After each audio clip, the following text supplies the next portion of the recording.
शोएब, कितनी सीटें हैं ऐसी दिल्ली की जहां पर मुस्लिम मतदाता जो है वो असर रखता है या डिसाइसिव है? जाहिर है ये सारी सीटें आम आदमी पार्टी के पास ही थी।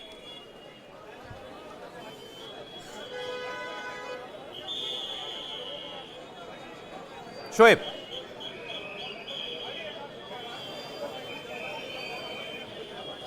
दोबारा से सवाल दोहराइए। शोएब, मैं आपसे पूछ रहा था दिल्ली में ऐसी कौन कौन सी सीटें हैं जहां मुस्लिम मतदाता ज्यादा असर या प्रभाव रखता है और ये क्रूशल होंगी आम आदमी पार्टी के लिए?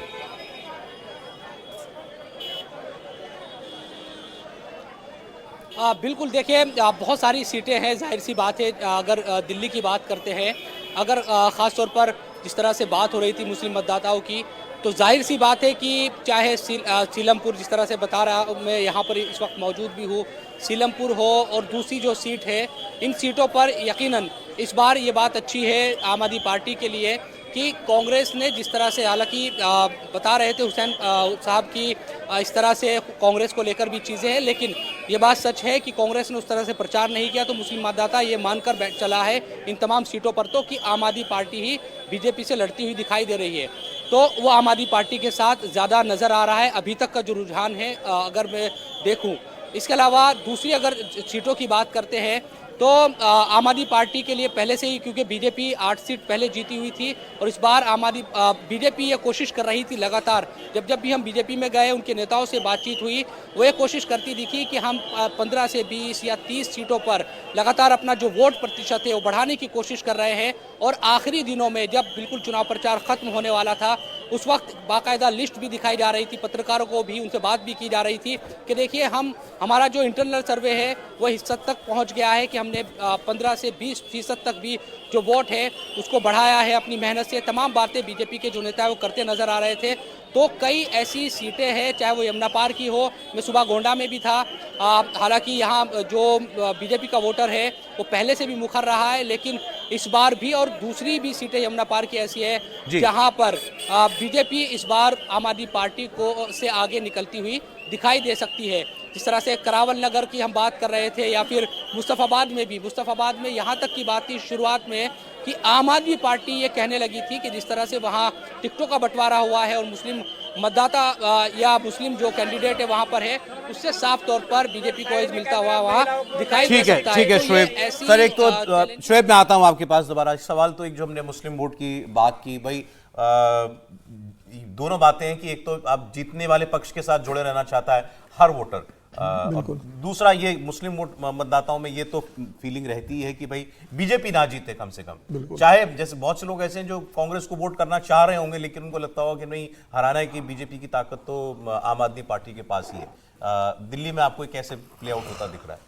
देखिए, शोएब और हुसैन ने बहुत अच्छे से बताया वहाँ जो सेंटिमेंट है, लेकिन मुझे जो लग रहा है इस बार कि ओवैसी बहुत बड़ा फैक्टर नहीं बनेंगे। एक तो 2 सीटों पर चुनाव लड़ रहे हैं, 2 सीटों पर चुनाव लड़ रहे हैं और मतदाता जानता है कि ओवैसी न केंद्र में कोई मदद कर सकते हैं न राज्य में कर सकते हैं। ओवैसी हैदराबाद के कोई लोकल लीडर नहीं है। राहुल गांधी, वो जानते हैं कि राहुल गांधी सेंट्रल में भी एक विपक्ष के नेता है, पुरजोर तरीके से अपनी आवाज उठाते हैं और खुलकर वो मुस्लिमों की बात लोकसभा में भी रख रहे हैं, और जहां जहां भारतीय जनता पार्टी की सरकार है, वहां जहां जहां कांग्रेस की सरकार है वहां वो रख रहे हैं। और कांग्रेस का संगठन और कांग्रेस का जो इस समय स्थिति है वो पूरी तरीके से मुसलमानों का एक तरफा झुकी हुई नजर आ रही है। तो मुझे लग रहा है कि इस बार मुसलमानों को लग रहा होगा कि अरविंद केजरीवाल 2 नावों पर जिस तरीके से पैर रख रहे हैं कि हिंदुओं के वोट में लेता रहूं, मैं बजरंगबली के दर्शन भी करने चला जाऊं, मैं राम मंदिर के दर्शन करने चला जाऊं और मैं मुसलमानों के वोट भी लेता रहूं।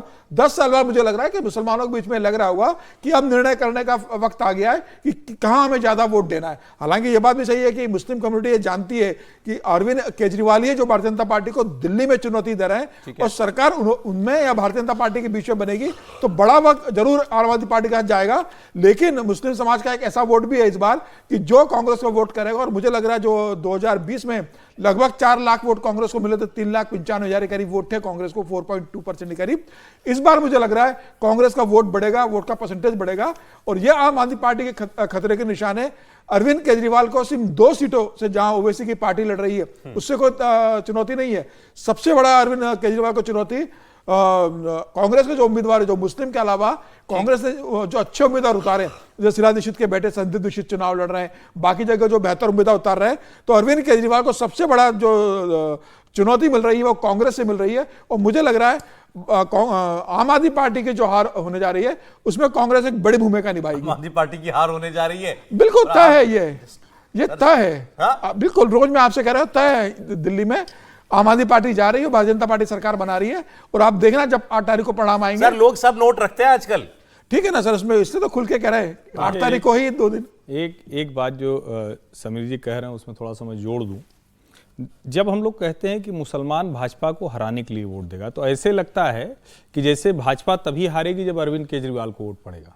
अगर ऐसा होता तो कांग्रेस से हट के अरविंद केजरीवाल के पास क्यों जाते? नंबर 1। नंबर 2, ये जब दिल्ली के दंगे हुए और जो शाहीन बाग हुआ, सोनिया गांधी जी तक ने उनके पक्ष में बयान दिया था। अगर आपको याद हो, किसी बड़े नेता ने नहीं दिया, सोनिया जी का बयान था।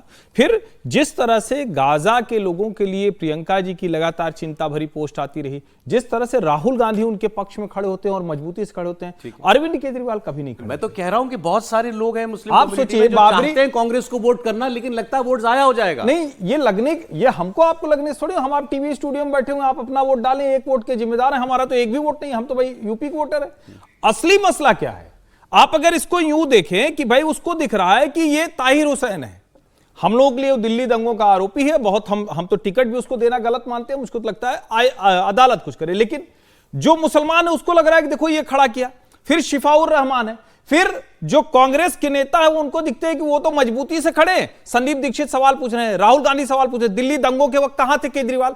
क्या मुस्लिम समाज के लोग ये नहीं? और जो वो वीडियोज वायरल हुए बल्ली महाराज में, अगर इमरान हुसैन को दौड़ाया जा रहा है मस्जिद से, वो मतलब लड़ाई झगड़े की नौबत आ गई थी। जो वीडियो था, दूसरा माइक लेके फिर उनको बोलना पड़ा। तो मुझे लगता है इतना प्लेन नहीं है जिस तरह से हम लोग बात कर रहे हैं। और फिर मैं कह रहा हूं, मुसलमानों को समझना कठिन होता है। हम लोग एनालिसिस कांग्रेस को वोट मिल रहा है मुसलमानों को, बिल्कुल मिलेगा, बिल्कुल मिलेगा, बिल्कुल मिलेगा। और यह भी हो सकता है कि मुस्लिम बहुल सीटों पर ही कांग्रेस जीते, बाकी सीटों पर दूसरी लड़ाई हो।